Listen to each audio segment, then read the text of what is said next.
Because obviously when I buy a house, I'm paying a premium on the house so that I can get a mortgage.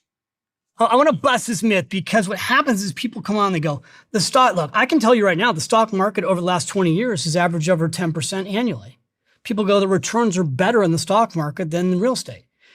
Yeah, but that's not apples to apple comparison. Why? When you buy a piece of real estate, when you buy a home, people don't typically pay cash for their first house.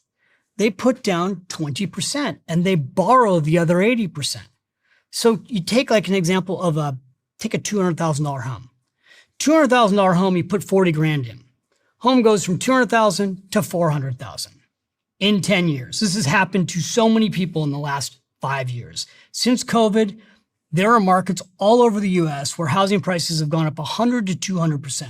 So a person buys a $200,000 home, they borrowed 80%, it's doubled. So they've made 200,000 in profit.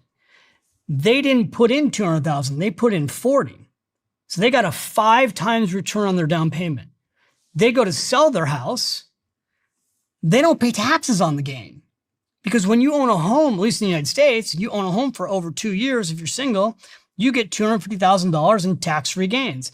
If you're married, you get over $500,000 in tax-free gains. You get tax deductions on the mortgages.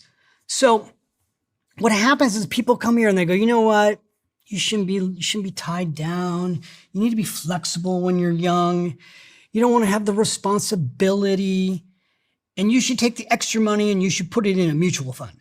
And you know what happens in the real world, Stephen? People don't do that. They rent an apartment that's nicer than what they can afford, and they spend all their money.